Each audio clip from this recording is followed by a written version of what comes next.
17వ అధ్యాయము. యెహోవా మోషేకు ఇలాగు సెలవిచ్చెను, నీవు ఇశ్రాయేలీయులతో మాటలాడి వారి యొద్దను ఒక్కొక్క పితరుల కుటుంబమునకు ఒక్కొక్క కర్రగా, అనగా వారి ప్రధానులందరి యొద్ద వారి వారి పితరుల కుటుంబముల చొప్పున 12 కర్రలను తీసుకొని ఎవరి కర్ర మీద వారి పేరు వ్రాయుము. లేవి కర్ర మీద అహరోను పేరు వ్రాయవలను. ఎలయనగా పితరుల కుటుంబముల ప్రధానునికి ఒక్క కర్రయే ఉండవలను. నేను మిమ్మల్ని కలుసుకొని ప్రత్యక్షపు గుడారములోని శాసనముల ఎదుట వాటిని ఉంచవలను. అప్పుడు నేను ఎవని ఏర్పరచుకొందునో వాని కర్ర చిగురించును. ఇశ్రాయేలీయులు మీకు విరోధముగా సనుగుచుండు సనుగులు నాకు వినబడకుండా మాన్పివేయుదును.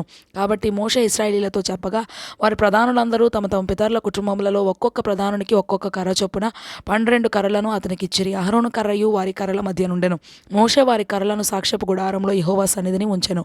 మరునాడు మోషే సాక్ష్యపు గుడారంలోనికి వెళ్ళి చూడగా, లేవి కుటుంబముదైన అహరోను కర్ర చిగిర్చి ఉండెను. అది చిగిర్చి పువ్వులు పూసి బాదం పండ్లు గలదాయెను. మోషే యెహోవా సన్నిధి నుండి ఆ కర్రలన్నిటినీ ఇశ్రాయేలీయులందరి ఎదుటికి తేగా, వారు వాటిని చూచి ఒక్కొక్కడు ఎవరి కర్రను వారు తీసుకొనిరి.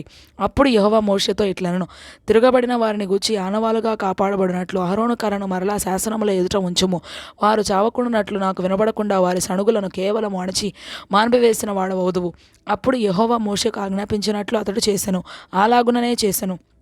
అయితే ఇశ్రాయేలీయులు మోషేతో ఇట్లనిరి, ఇదిగో మా ప్రాణములు పోయినవి, నశించిపోతుమి, మేమందరము నశించిపోతుమి.